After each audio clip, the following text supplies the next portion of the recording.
अस्सलाम वालेकुम रहमतुल्लाहि वबरकातुहू। इत्तेहाद न्यूज़ में आप सभी का खैर मकदम है। आपने देखा होगा कि किस तरह प्रोपेगेंडा मूवीज़ का एक दौर दोहराया जा रहा है। खासकर मुसलमानों के खिलाफ अगर कोई फिल्म हो तो सरकार यानी हुकूमत ही से प्रमोट करने लगती है। जी हाँ, आज एक ऐसी फिल्म की बात करते हैं जिसने मोदी हुकूमत की सच्चाई दिखाने की जुर्रत की। फिल्म का नाम है यम पुराण। शायद इस फिल्म के बारे में लोगों को ज़्यादा मालूम ना होगा, पर फिल्म को रिलीज़ हुए अब तक 15 दिन हो चुके हैं। आपको ताज्जुब होगा कि फिल्म बनी है गुजरात दंगों पर, और गुजरात दंगों के लिए किस तरह फिरका परस्त जिम्मेदार हैं और मुसलमानों के कत्लेआम को कैसे हिंदुत्व तंजीमों ने अंजाम दिया और मोदी हुकूमत ने किस तरह यानी कि फिरका परस्तों की मदद की गई, ये तमाम बताया गया। लिहाजा फिल्म के डायरेक्टर हैं पृथ्वीराज सुकुमारन, गोकुलन गोपालन, सुभाष करन, अली राजा। इस फिल्म में अदाकार हैं मोहनलाल। खैर, फिल्म की कास्टिंग तो बड़ी है।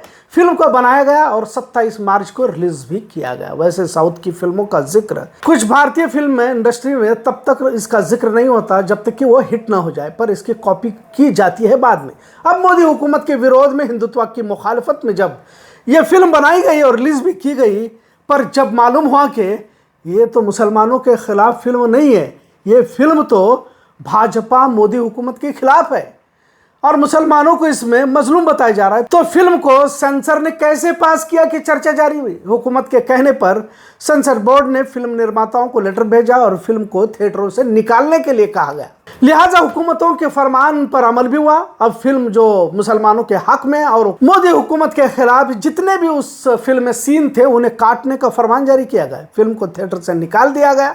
जितने भी सीन को हुकूमत ने काटने के लिए कहा था, काट कर फिर से रिलीज किया गया। पर मोदी हुकूमत को इसके बावजूद भी सुकून नहीं मिला। इन्हें यह बात सताने लगी कि हमारे होते हुए इस तरह की फिल्म बनाने की जुर्रत और हिम्मत किसने की, जबकि हमने हर हफ्ते मुसलमानों के खिलाफ नैरेटिव सेट करने की फिल्में बनाने के लिए एक माहौल बनाया हुआ है और भारत के अंधभक्त फिल्मों को देखकर सब कुछ भूल भी रहे हैं। और यम पुराण को बनाने की इसने जुर्रत कैसे की। लिहाजा हुकूमत ने ईडी को हुक्म दिया कि इस फिल्म के तमाम अफरादों का थोड़ा ख्याल किया जाए। लिहाजा ईडी ने अपनी छापेमारी को शुरू किया। अब इस फिल्म बनाने वालों को सबक सिखाया जा रहा है। अब बेचारे प्रोड्यूसर को मोदी के दौर में और वो भी हिंदुत्व के माहौल में इस तरह की फिल्म बनाने की क्या जरूरत थी की बात कही जा रही है। अगर आप मुसलमानों को बदनाम करने की कोई भी फिल्म बनाते तो खुद हुकूमत ही इसके टैक्स को फ्री कर देती। और प्रोपेगेंडा फिल्मों की तो लाइन लगी हुई है। छावा की कामयाबी को आप देख ही रहे हैं। अब तो इसे गांव करियों में भी दिखाया जा रहा है। छोटे बच्चों के दिलों पर मुसलमानों से नफरत नक्श की जा रही है और इसके असरात भी दिखाई दे रहे हैं। आखिर इन सब से हम क्या सबक सीख रहे हैं, यानी कि सवाल मुसलमानों से आखिर कहां तक मुस्लिम मुखालिफ माहौल बनाया जा चुका है। तमाम सरकारी एजेंसियों का इस्तेमाल किया जा रहा है। अब ये अलग से बोलने की जरूरत नहीं है। मुस्लिम नौजवानों पर झूठे मुकदमे दायर किए जा रहे हैं, जेलों को भरा जा रहा है। ऐसे वक्त में बड़े ही हिस्सास तरीके से हमें काम लेने की जरूरत है। कुछ जगहों पर वह बिल को लेकर एहतजाज भी जारी है। मुर्शिदाबाद में तो 2 लोगों की मौत की खबर है, तो कुछ जगहों पर कानूनी लड़ाई भी लड़ने की बात हो रही है। वक्त इंतहाई नाजुक है। अगर कोई मुसलमानों के हक में बोल रहा है तो फौरन कार्रवाई। अगर मुस्लिम मुखालिफ फिल्में, ड्रामे, सीरियल बनाए जा रहे हैं तो करोड़ों रुपये खर्च खुद हुकूमत कर रही है। आज तक जितनी भी दुनिया में नस्लकशी हुई है इसे इसी तरह से अंजाम दिया गया है जिस तरह से फिलहाल दिया जा रहा है। फिर हिटलर हो, मुसोलिनी, ईदी अमीन की तारीख भी आप उठाकर देख सकते हैं। दूसरी तरफ मुसलमानों का मामला ही अलग है। सिर्फ बेलगाम शहर ही नहीं बल्कि पूरे मुल्क में मुसलमानों के पास ना तो कोई क़यादत है और न ही किसी तरीके के मंसूबे मुसलमानों के पास देखे जाते हैं जो फिरका परस्तों की साजिशों को नाकाम करे। नौजवान नस्ल बेतरतीब भटक रही है। अपनों को ही सवाल करने में इन्हें कौम की खिदमत करने के बराबर लग रहा है। गलतियां हुई हैं पर सिर्फ उसका तस्करा बहस करने से कुछ हासिल नहीं होगा। अब जिस फिल्म के बारे में बताया गया, अक्सर मुसलमानों को मालूम ही नहीं कि इस तरह की कोई फिल्म भी रिलीज हुई है। इनकी सोच तो सलमान खान के सिकंदर पर ही आकर खत्म हो जाती है। कहने का मतलब हम बहुत पीछे हैं और उनकी साजिशों का मुकाबला तो दूर, हम उनकी साजिशों को समझने से भी कासिर हैं। हमने पिछले वीडियो में भी बताया था कि मुत्तहिद हो तो बदल डालो निज़ाम गुलशन। पहले हमें एक होना होगा। बड़ों की सुनने की कुव्वत हमारे अंदर ज़रूरी है। हम हर बात को या तो दीनी या सियासी रहनुमाओं के पास जाना ही आखिरी रास्ता समझते हैं, जबकि जो जिस हुनर या सलाहियत को रखता है उससे फ़ायदा उठाना चाहिए और उसकी सलाहियत को कौम के लिए इस्तेमाल करने का वक्त आ चुका है।